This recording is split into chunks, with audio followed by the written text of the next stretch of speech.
a pregação do evangelho e o discipulado. São duas coisas distintas. E o que difere a pregação simples do evangelho e do discipulado é exatamente o que eu já falei aqui, é o acompanhamento. Então, quando você tem um acompanhamento, então você está fazendo um discipulado. Eu, aqui numa igreja, eu sou um pastor. Então, eu estou pastoreando e o pastor, ele discipula as pessoas. Um pregador itinerante, ele muitas vezes é um evangelista. O evangelista, o que acontece com o evangelista? Ele passa e prega um sermão, mas ele não tem responsabilidade com o rebanho. Então é normal um único evangelista pregar uma única pregação 15, 20 vezes. Vamos supor que eu sou um evangelista e rodo o Brasil inteiro pregando. Eu prego um único sermão, vou pregar em São Paulo, Rio de Janeiro, vou pregar um único sermão. Normalmente os evangelistas fazem isso, né? Por quê? Ele não tem, às vezes, um compromisso com aquele rebanho em si, de discipular aquele rebanho. Né? Agora, o pastor não. Ele tem que, toda semana eu tenho que dar um alimento novo para você aqui. Toda semana eu tenho que falar uma coisa diferente aqui para você. Por quê? Porque eu tenho um compromisso com o seu dia a dia. Uma coisa, você tem um restaurante. Aí no restaurante, o cardápio seu, todo dia é arroz, feijão e o que mais? Arroz, feijão, frango, batata. Todo dia. Aí você vai na segunda, o mesmo cardápio. Na terça, o mesmo cardápio. Esse restaurante, ele vai fechar. Por quê? Porque não tem novidade. Né? Então, é importante que você traga a novidade. A Bíblia nos fala isso, que nós devemos andar em novidade de vida. E é assim que funciona. Amém? Então, a diferença entre você pregar o Evangelho e você discipular exatamente se consiste nisso. Quem prega o Evangelho, muitas vezes, o pregador itinerante, como o Sérgio, por exemplo, um pregador do Evangelho, ele prega na praça, ele se sente bem na praça, e ali ele prega para um público itinerante, né? Diferente da gente, de um líder de célula, por exemplo, que tem o compromisso de discipular as pessoas. E aqui, o livro de Marcos, capítulo 16, versículo 1, nos fala: quando terminou o sábado, Maria Madalena, Salomé e Maria, mãe de Tiago, compraram especiarias aromáticas para ungir o corpo de Jesus. No primeiro dia da semana, bem cedo, ao nascer do sol, elas se dirigiram ao sepulcro, perguntando umas às outras: quem removerá para nós a pedra da entrada do sepulcro? Então, é importante, a gente está falando aqui, antes de entrar no assunto especificamente do que Jesus falou, sobre ir e pregar o Evangelho, eu quero falar aqui rapidamente a cronologia da ressurreição do Senhor Jesus Cristo. E alguns talvez não saibam, e é até bom que a gente fale, porque Jesus, na verdade, na quinta-feira, e existe uma diferença entre o calendário dos judeus e o calendário nosso, e é importante a gente falar isso, que o calendário dos judeus, por exemplo, hoje nós já estaríamos na segunda-feira.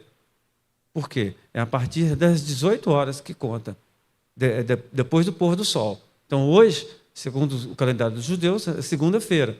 Você entende?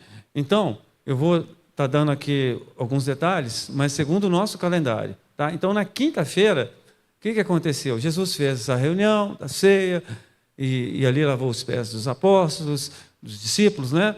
Ele falou que alguém ia trair ele, e logo depois daquela cerimônia, o que ele fez? Ele foi lá para o Getsêmani. E quando ele foi lá no Getsêmani, o que aconteceu no Getsêmani?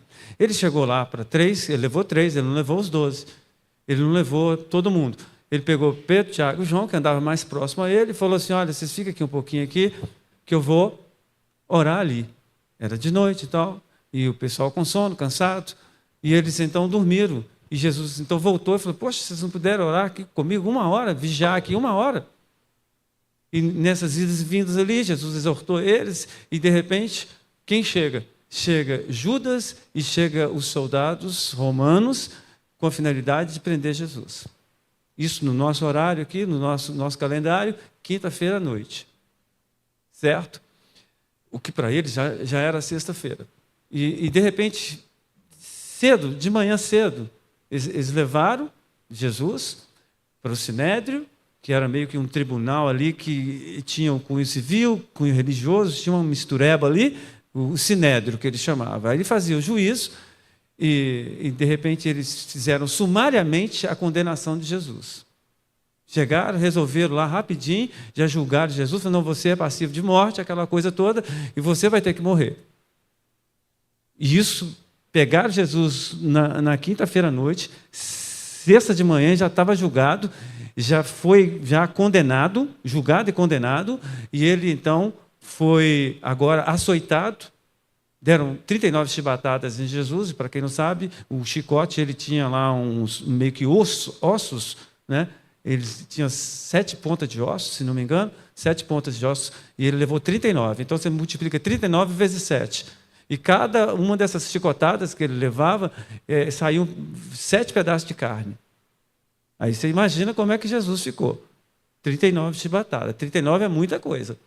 E ali, de manhã, ele já estava sendo açoitado. Sabe por quem? Por mim e por você. Para que nós estivéssemos aqui tranquilamente e para que o nosso nome estivesse rolado no livro da vida. Por isso que ele levou as chibatadas. E ali, ele já foi levado ali para fora da cidade de Jerusalém, porque eles não podiam matar na cidade de Jerusalém. Eles tinham esse costume de crucificar os bandidos, né? Era uma maldição que eles sempre faziam. E ali Jesus ele foi preso entre 2 ladrões, como os irmãos sabem, e meio-dia, ele então foi pregado na cruz. Meio-dia. Quando foi 3 horas da tarde, Jesus morreu.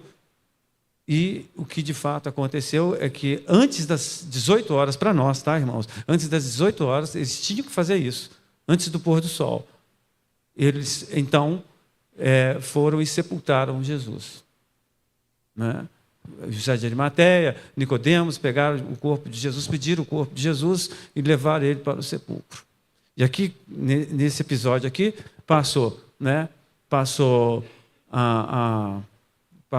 o sábado todinho, a sexta-feira, o sábado, o domingo pela manhã. Na verdade, Jesus, quando a Bíblia fala sobre 3 dias, não é 72 horas, tá? Jesus passou um pedaço da sexta-feira, né, morto, tá? Ele ficou, na verdade, 3 horinhas da sexta-feira morto, ele ficou o dia inteiro do sábado, e quando foi no domingo pela manhã, né, ele foi ressuscitado. Então, não foram 72 horas, mas foram 3 dias. Ele passou pelos 3 dias.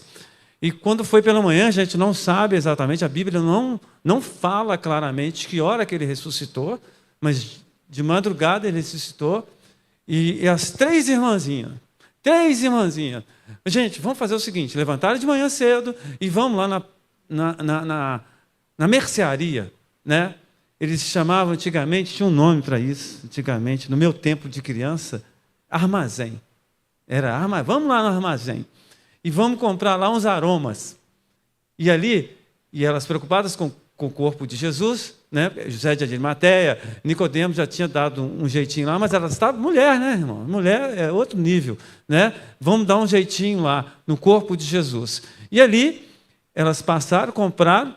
E a preocupação delas, poxa, mas nós somos mulheres, e a pedra é muito grande, como é que nós vamos tirar essa pedra? E elas, numa resenha, indo lá para o sepulcro. Como é que nós vamos tirar essa pedra? E o que acontece é que quando ela chega lá, a pedra já não estava lá. Amém?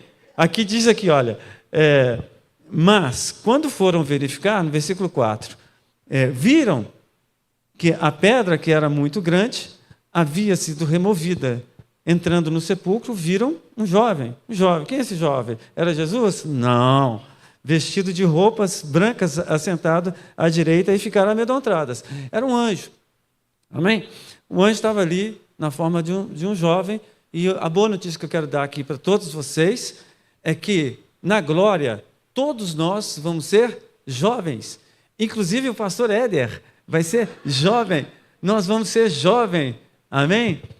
Os velhinhos que estão aí, ó, fica tranquilo.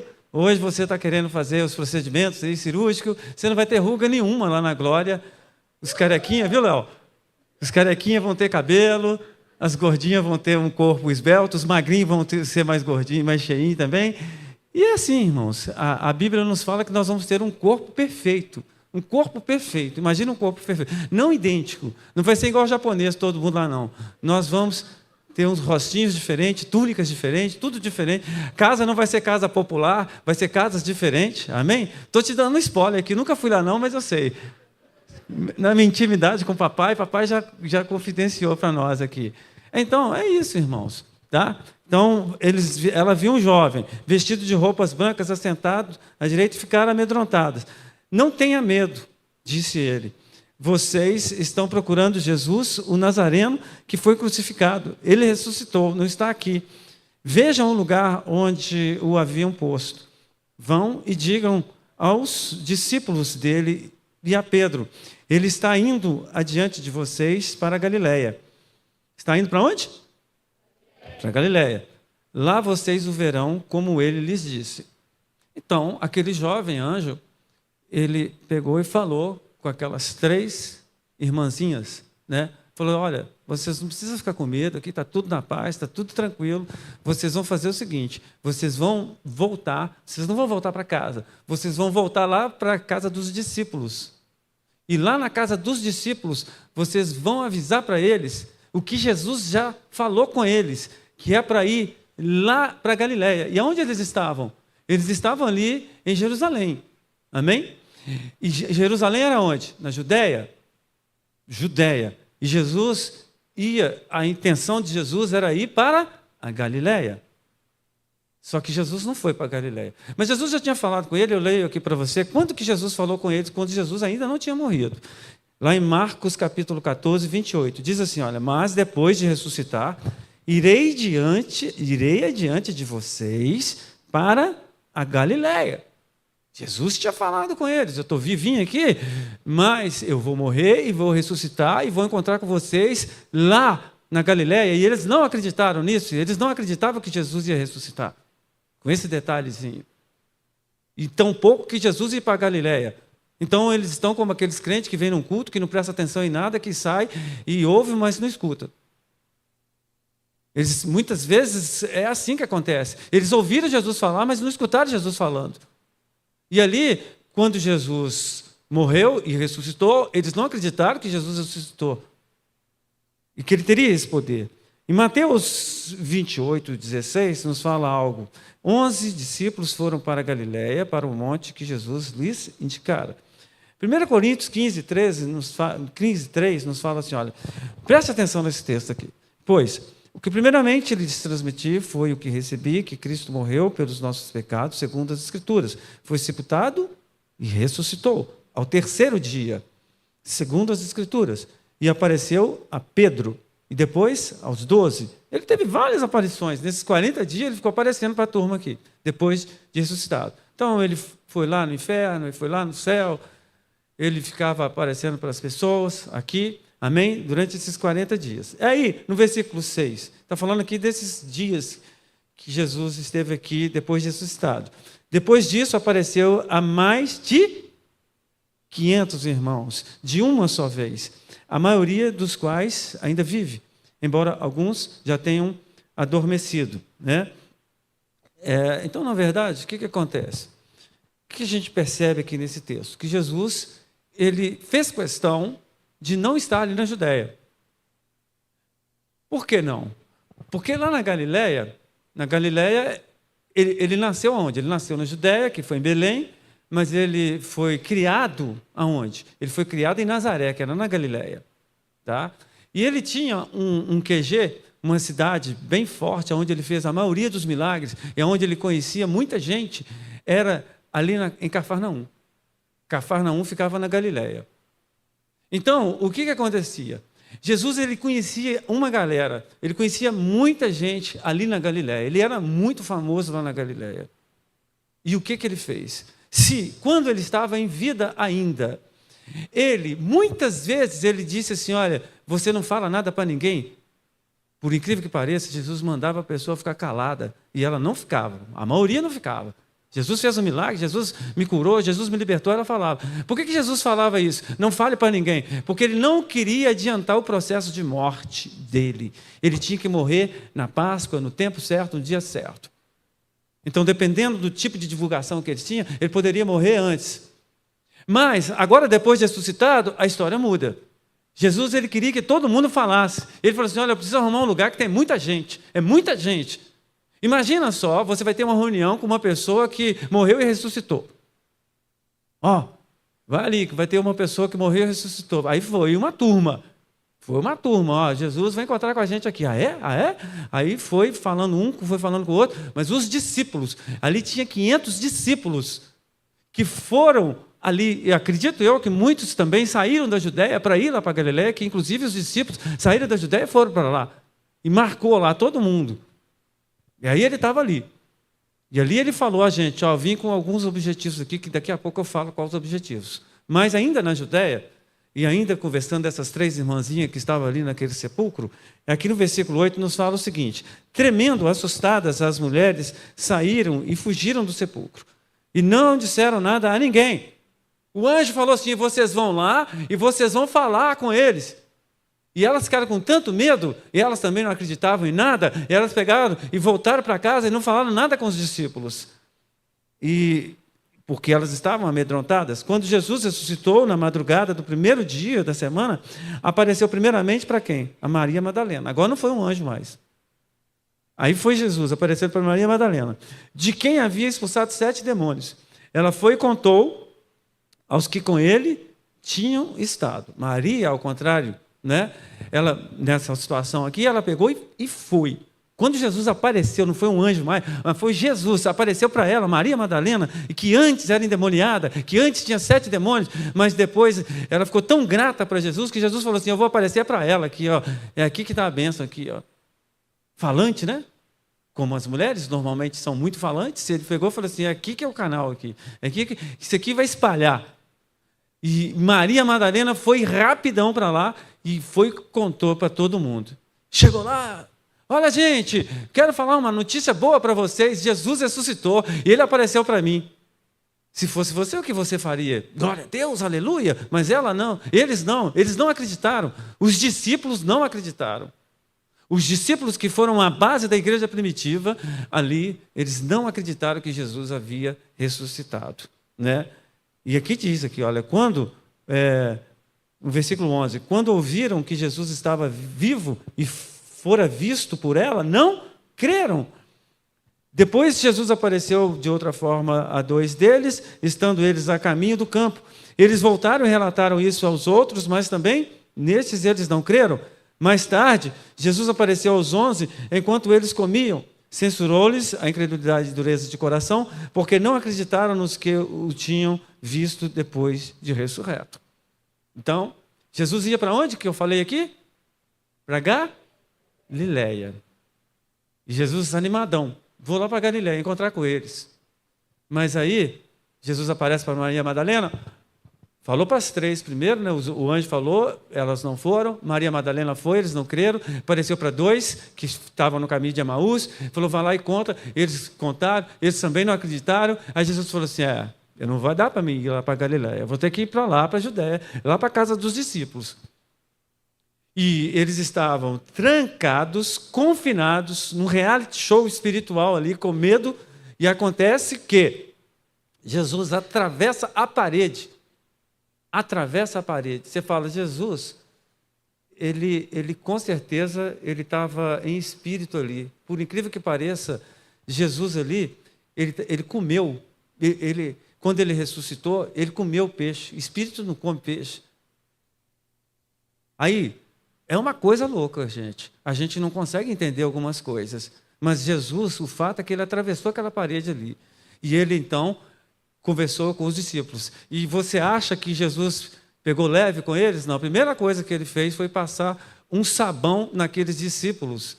E aqui Marcos, ele elegantemente, ele fala que Jesus exortou, deixa eu ver como é que é aqui. Ó, ele censurou-lhes a incredulidade e dureza de coração. O que, se fosse eu que estivesse escrito aqui, Jesus passou um sabão naqueles discípulos. Talvez eu escreveria isso.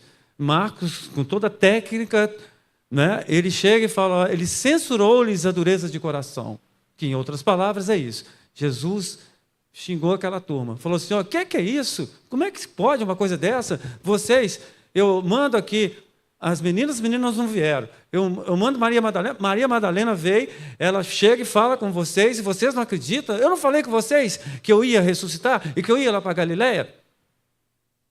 Isso o Marcos não escreveu, não, mas eu acredito na minha cabeça aqui que Jesus deu um sermão neles lá. E aí depois Jesus fala, olha, eu mandei, os dois vieram aqui, avisaram vocês, e nem assim vocês acreditaram. E ali, depois de tudo, né, depois desse sermão, aqui no versículo 15 nos fala, agora vocês vão fazer o seguinte, vão pelo mundo todo e preguem o evangelho a todas as pessoas. Ou seja, Jesus, em outras palavras, estava dizendo assim, olha, vocês não acreditaram quando eu mandei as pessoas virem aqui e falar que eu tinha ressuscitado? Agora vocês vão fazer o seguinte, vocês vão e vão pregar o evangelho. E provavelmente muitas pessoas que você for pregar o evangelho, elas também não vão acreditar. Então, uma consciência que eu e você temos que ter quando nós vamos pregar o evangelho é que muitas pessoas não vão acreditar em você. Muitas pessoas vão chegar e vão falar, olha, eu já tenho uma religião, eu já sei isso, ou eu já aceitei Jesus, desde criança que eu sirvo a Jesus, e muitas vão falar isso, como eu falava. E quantas vezes as pessoas foram me evangelizar, e eu falei assim, eu já conheço Jesus, e na verdade eu não conhecia Jesus, mas eu achava que eu conhecia Jesus. Então, esse desafio é o desafio de quem prega o evangelho. Se fosse assim, olha, eu vou ali, eu vou pregar para 10 pessoas e 10 pessoas vão se converter, seria uma maravilha, mas não é assim. Você prega para 1000 pessoas e uma pessoa converte. Às vezes, é difícil você converter, é fácil você perder uma alma. Dependendo do que eu falar aqui, eu perco vocês todos. Se eu falar uma abobrinha aqui, se eu falar uma heresia aqui, no domingo que vem não volta ninguém aqui na igreja. Agora, para mim ganhar uma alma, é muito difícil. Para você ganhar uma pessoa para Jesus é muito difícil. Você tem que jejuar, orar, buscar, pedir o Espírito Santo para convencer, criar algumas estratégias, dar alguns presentes, fazer alguma coisa, para ver se a pessoa vai se converter, para ver se ela se sensibiliza para que Jesus entre dentro do coração dela. Amém? Porque a primeira coisa que ela pensa é assim, olha, eu vou ter que dar dízimo, eu vou ter que parar de beber, eu vou ter que evitar as gandaias, eu vou ter que fazer isso. Ela só pensa nos não, só pensa nas coisas ruins. Ela não pensa assim, olha, eu vou ter paz, eu vou ser curado, eu vou ter a vida eterna. Ela não pensa isso. Ela não pensa, o meu casamento vai melhorar, a minha vida vai melhorar, eu vou conseguir dormir melhor, eu vou ficar aqui na bênção. Então, evangelizar é um desafio. É um desafio, mas você tem que fazer isso. Essa palavra aqui, ela não é para um grupo seletivo de pessoas. É só os pastores que têm que ir pregar. Não, pelo contrário. O pastor, ele mais discipula do que prega. O que eu faço aqui agora, o que eu estou fazendo com vocês, eu estou discipulando vocês. Então, é importante que você pregue. Eu vim de Lagoinha, eu fui membro de Lagoinha há alguns anos. O pastor Márcio, ele sempre falava, né? Não fica querendo sair do seu serviço, não. Você precisa ser um mensageiro de Deus no seu trabalho. Você faz o quê? Você trabalha no escritório? Então, seja um mensageiro de Deus no escritório, nas suas vendas, aonde você trabalha, no seu táxi, no seu Uber, seja lá onde for. Você tem que ser um mensageiro de Deus aonde você está. A gente precisa pregar no ônibus, a gente precisa pregar na circunvizinhança, a gente precisa pregar na internet, usa a internet para pregar o evangelho. Amém? Então, ele falou, olha, quem crer, o versículo 16, primeiro ele falou, vocês vão agora, vão pregar o evangelho, e depois ele fala assim, quem crer e for batizado será salvo, mas quem não crer será condenado. Então, escuta bem.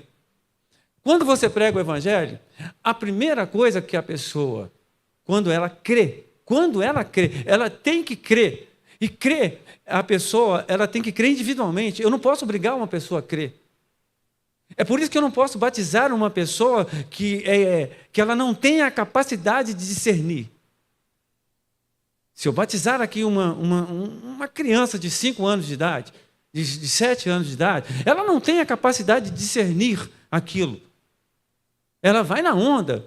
Como que essa pessoa... Não vai valer esse batismo. Então, para a pessoa ser batizada, ela precisa crer. E o que é crer? Não é saber que Deus existe, é ter uma experiência real com Deus. Isso é crer. Amém? Então Jesus falou assim, olha, aquele que crer e for batizado será salvo. Nós vamos ter vida eterna, vamos ter a salvação eterna. Deus não criou a gente para ficar aqui na terra, é para te dar a vida eterna, irmãos. É isso que nós estamos aqui fazendo. A gente precisa entender isso.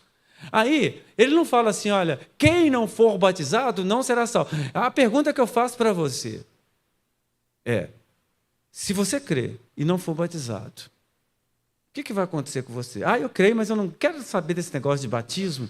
Tinha uma aqui que uma vez falou comigo, falou assim, olha, eu tenho o maior medo desse negócio de água aqui. E não batizou.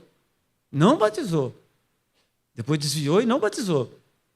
Então, o que eu quero te dizer é o seguinte, a primeira coisa, o primeiro sinal que você, a primeira evidência que você mostra para Deus que você creu, é quando você fala assim, olha, eu preciso batizar. E se você não tem essa consciência, se você aqui, que está aqui, mas você não passou pelas águas e fala que creu, eu vou duvidar de você. Porque quem de fato crê e tem uma experiência com Deus, obedece a Deus. E o sinal que Deus falou é, aquele que crer e for batizado, esse será salvo. Você pode crer e ser salvo sem ser batizado, se não der tempo de você batizar, como foi o caso do ladrão na cruz. Ou se você estiver em processo de batismo e você for recolhido antes. Você está fazendo o curso lá com a Cláudia, um exemplo, que é ela que dá o curso de pré-batismo aqui. E aí, o batismo está marcado para daqui 2 semanas. Mas daqui 1 semana, Deus fala assim, ó, eu vou recolher. Então você é salvo, porque você está no processo. Agora, eu, se fosse você, que não é batizado, eu não arriscaria ficar sem batizar. Por quê? Porque é obediência. Se você insurgir-se contra essa realidade, você pode estar rebelando-se contra Deus. Então, por isso que é extremamente importante que você seja batizado. Amém? O versículo 17 nos fala uns negócios que pode parecer que está fora de contexto. Você fala assim, poxa, mas Deus mudou de assunto radicalmente. Primeiro ele fala de batismo, primeiro ele fala de evangelismo, ide por todo mundo e pregai. Não, pela sequência, vamos colocar a sequência. Primeiro ele exortou, passou um sabão nos discípulos, depois ele falou assim, agora vocês vão evangelizar, e depois ele falou assim, olha, aquele que crê e for batizado será salvo. E depois ele falou de uma quarta coisa aqui, que foram sinais. E eu vou te falar o porquê que Jesus falou de sinais. E aqui diz aqui, olha, estes sinais acompanharão aos que crerem.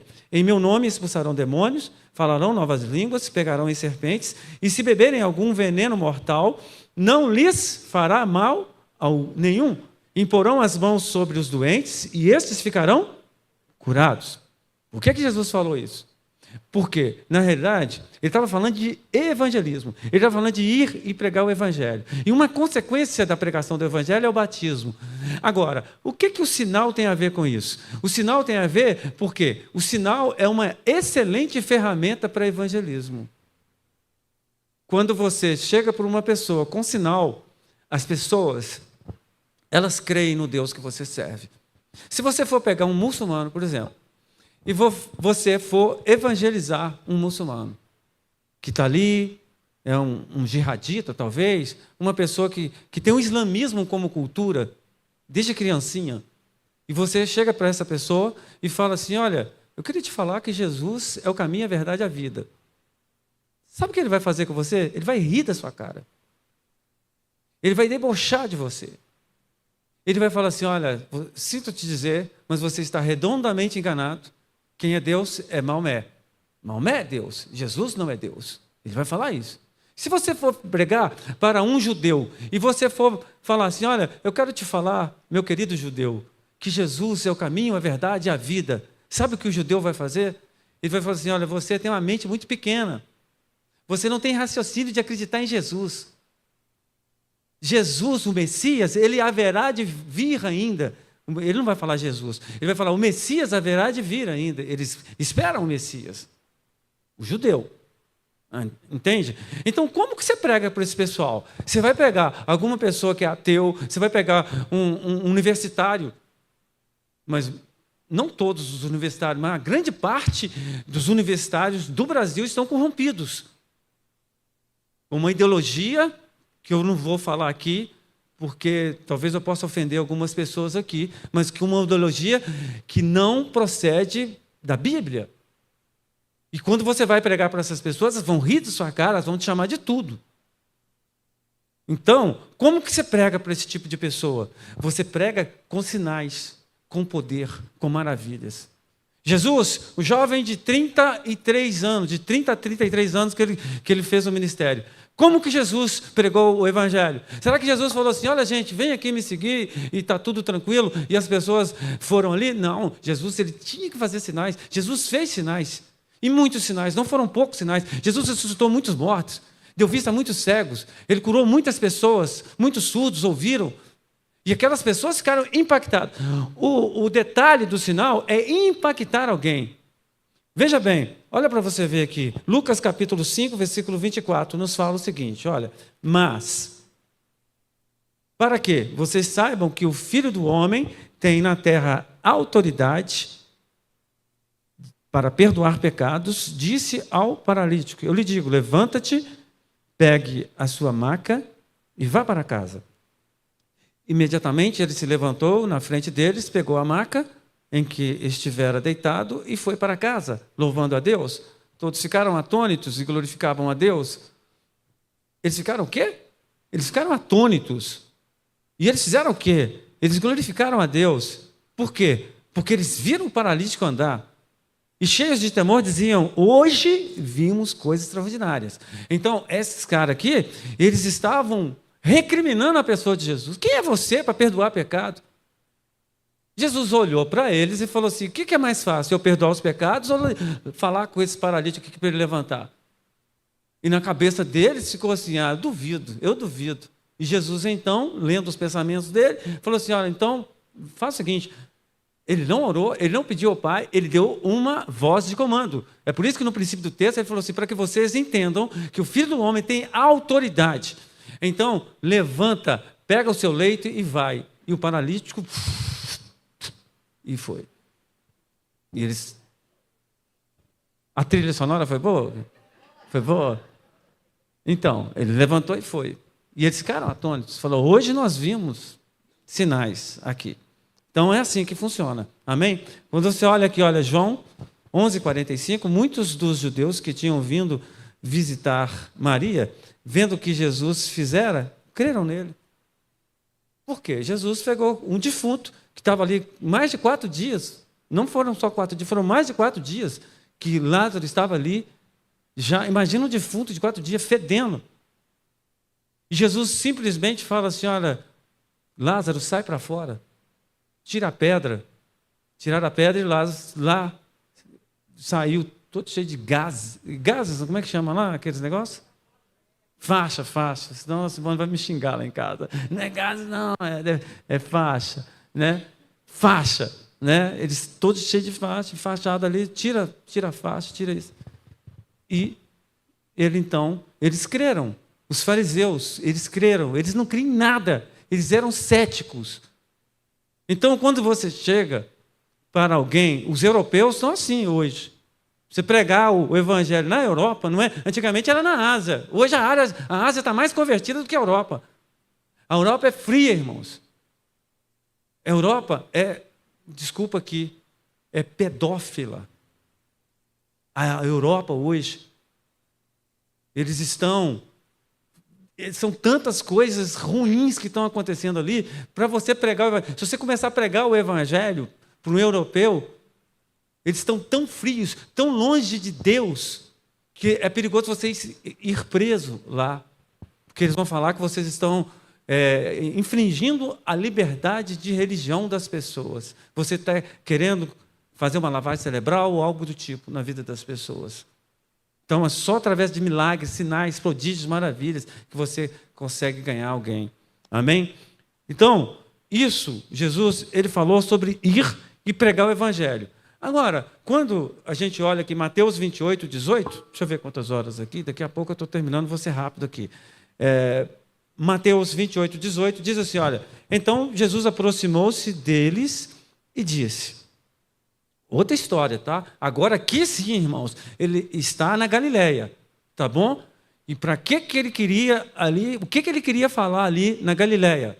Olha para você ver. Então, Jesus aproximou-se deles e disse: foi-me dada toda a autoridade no céu e na terra. Portanto, vão e façam discípulos de todas as nações, batizando-os em nome do Pai, do Filho e do Espírito Santo, ensinando-os a obedecer a tudo o que eu lhes ordenei. Estarei sempre com vocês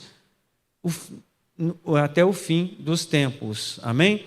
Então, é importante a gente entender isso. Eu quero pegar aqui uma pessoa. Jesus discipulou, ele investiu 3 anos e meio nos discípulos.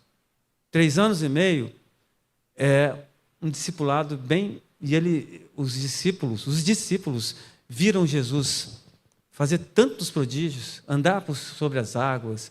Jesus, ele falava assim, olha, lance aqui a rede à esquerda e um monte de peixe.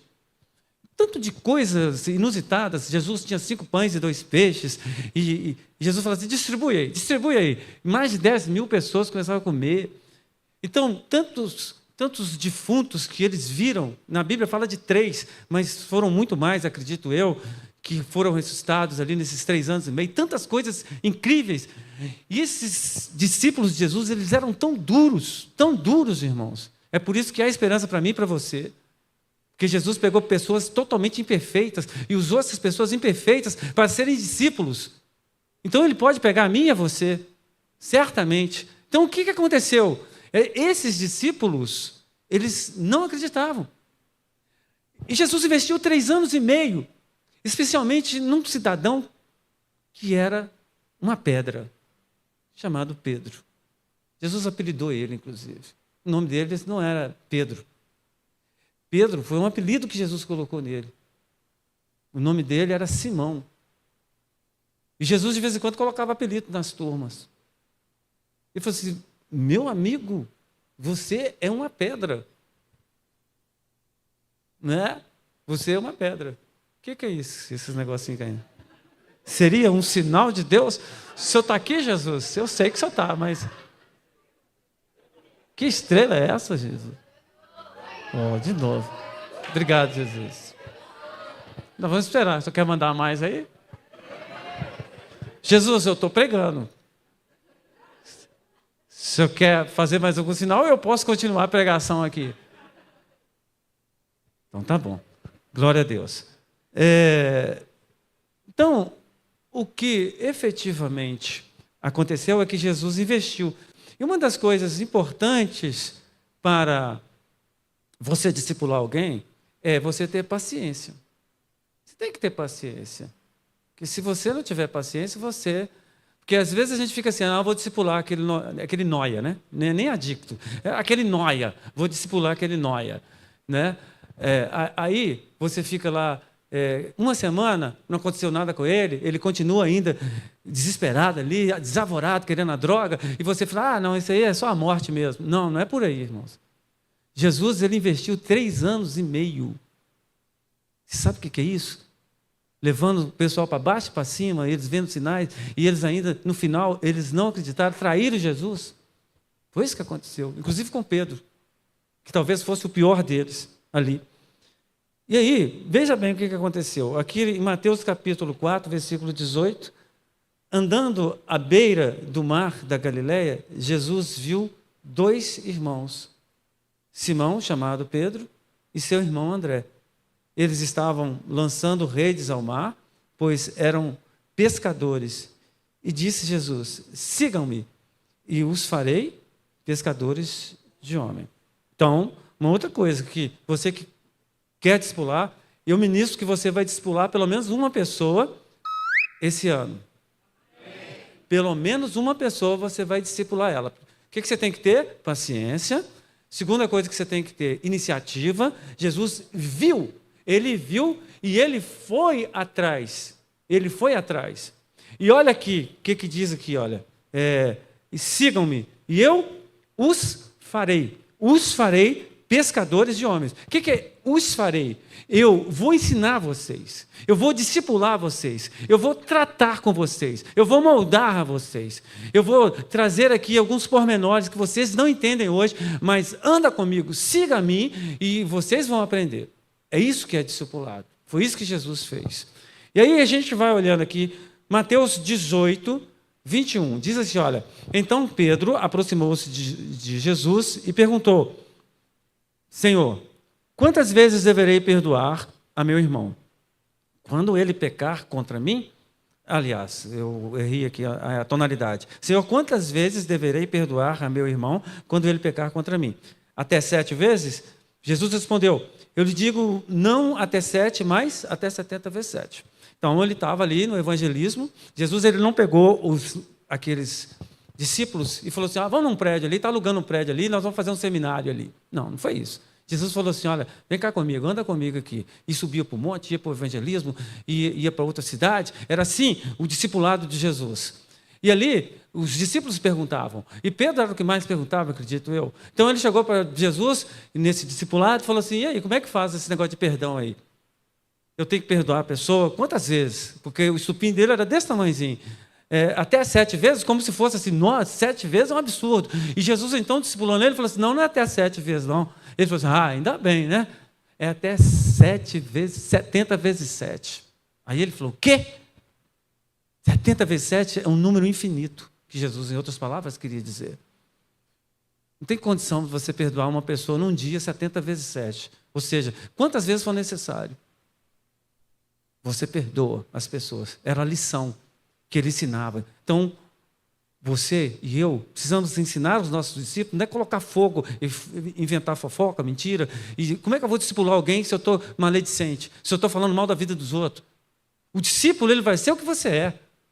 Então, o que você tem que fazer? Ensinar para ele como que perdoa, não é como que vinga, não. É isso que nós temos que ensinar para os nossos liderados, para os nossos discípulos. Alguém dá um glória a Deus aí? Então, aqui, no versículo 22, olha para você ver o que acontece. O versículo 22, o capítulo 22, versículo 60, diz assim, Pedro respondeu, homem, não sei do que você está falando. Falava ainda quando o galo cantou. Então, o que ele está fazendo aqui? Negando Jesus. Certo? Pedro negou Jesus 3 vezes. Eu coloquei só o último versículo aqui. E ali, no João capítulo 21, versículo 17, aqui, olha, depois de ressuscitado, Jesus ressuscitou, apareceu para os discípulos e Pedro estava lá. E aí Jesus começa a levar uma conversa com Pedro. E diz aqui, olha, pela 3ª vez ele lhe disse, Simão, filho de João, você me ama? Pedro ficou magoado por Jesus lhe ter perguntado pela 3ª vez, você me ama? E lhe disse, Senhor, tu sabes todas as coisas e sabes que te amo. Disse-lhe Jesus, o que Jesus falou? Diga comigo, cuide das minhas ovelhas. Jesus apareceu para os discípulos. Você acha que Jesus agora, ele começa a xingar aqueles discípulos? Ele já tinha passado o sabão nos discípulos, ali na Judéia. Agora aqui é outra história. Ele não começa a condenar aqueles discípulos. Agora, ele não começa a falar assim, poxa, vocês são vacilão demais, vocês traíram todos vocês, se jogaram 3 anos e meio ali, na lata do lixo. Ele não começou a falar isso. Jesus agora, ele começou a amar. Porque tem hora que é hora de exortar, tem hora que é hora de você chegar e falar a verdade com aquelas pessoas, mas tem hora que é hora de você abraçar. E foi isso que Jesus fez. Jesus não ficou agora falando assim, você me traiu 3 vezes. Não, pelo contrário, Jesus agora, ele deu a oportunidade de Pedro, ele honrar a Jesus 3 vezes. Ele falou assim, você me ama, você me ama, você me ama. E Pedro não entendeu isso, mas as 3 vezes Jesus falou assim, eu te amo. É como se Jesus falasse assim, então zerou, acabou. Você não precisa ficar com a consciência pesada. Você me traiu 3 vezes, mas você me honrou 3 vezes, você me falou que me ama 3 vezes. E aí Jesus pega e dá um encargo para ele. Agora, você vai ser discípulo. Lá, na Judéia, Jesus falou assim, vocês vão e preguem. Aqui, na Galiléia, vocês vão e discipulem pessoas. Cuide, apacenta as pessoas. Então, querido, Pedro, ele obedeceu. Pedro deixou o Espírito Santo entrar dentro da vida dele. Então, aquele Pedro, ele foi totalmente mudado, totalmente transformado. Aquele Pedro que primeiro fazia, depois ele pensava, depois ele orava. Não, agora, Pedro agora mudou completamente. E ele começa a fazer discípulos, ele começa a ser o líder daquela igreja, e ele começa a liderar alguém que se chamava José. E ele, até numa coisa, ele imitou Jesus, ele começou a colocar apelido nas pessoas. Jesus ele também colocava, tá? Ele chamou os filhos de Zebedeu lá de filhos do trovão. E, vocês falam muito alto, então o nome de vocês agora vai ser filhos do trovão. Jesus colocou o apelido em Pedro, chamou Simão de Pedro, de Cefas. E aqui, agora, olha para você ver o que acontece aqui, olha. Atos capítulo 4, versículo 36. Diz assim, olha, José, um levita de Chipre, a quem os apóstolos deram o nome de Barnabé, que significa encorajador. Então, eles olharam para José e falaram assim, você não tem cara de José. Você tem cara de Barnabé. Então, você vai se chamar Barnabé. Pronto, acabou. Porque esse José aqui, ele era um cara para cima. Deixa eu ver. Tipo o pastor Paulo. Simone, minha esposa, dos dois aqui, a mesma coisa. Aquelas pessoas que, se o ambiente está ruim, eles levantam o ambiente. E aí, eles falaram, você vai se chamar assim. Então, agora o pastor Paulo vai se chamar Barnabé, viu, gente? Pastor Barnabé.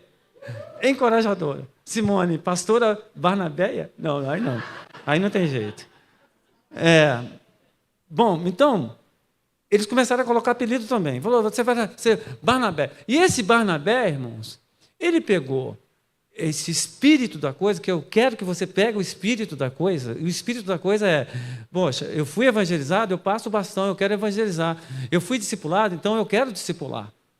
O espírito da coisa é essa. Eu gostaria que, no final do ano, você ganhasse, discipulasse pelo menos uma única pessoa. Pelo menos uma única pessoa. Se você fizer isso, nós vamos ter que mudar de lugar, porque esse lugar aqui vai ficar pequeno. Mas discipulado é você mandar mensagem para a pessoa, você orar para a pessoa, você jejuar para a pessoa, você passar na casa da pessoa, pegar a pessoa para vir para a igreja, você ter paciência com a pessoa, você chorar com aquela pessoa, você fazer um tanto de coisa para aquela pessoa. Às vezes você precisa até comprar uma cesta básica para aquela pessoa. Isso é discipular alguém. Amém? Então veja bem, o que esse Barnabé, ele começou a fazer.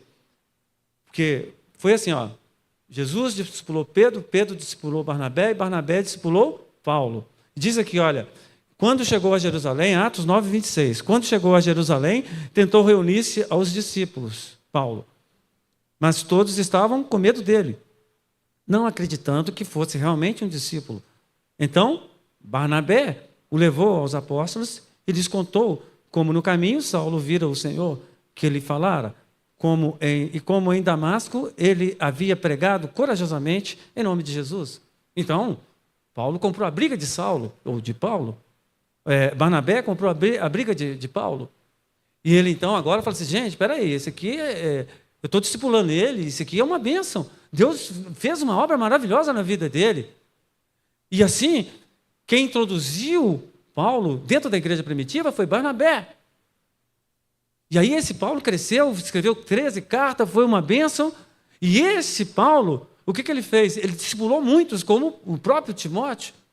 E Timóteo também discipulou outros. E a coisa foi passando, o bastão foi passando e chegou a mim e você. E eu estou aqui discipulando você. E o que você vai fazer? Você vai compartilhar essa palavra com alguém? Você vai discipular alguém? Você vai fazer discípulos. Amém, igreja? Eu quero que você se levante, eu quero fazer essa oração aqui para você. E quero, junto com vocês, quero que vocês da mídia, aí, Daiane, que está aí na mídia, Fernanda, coloca Ezequiel 3:18. Nós vamos ler aqui, eu vou até tirar isso aqui. Glória a Deus. Hoje o Reginaldo não está aqui, meu onesífero, né? E nós vamos ler isso aqui. Vamos lá.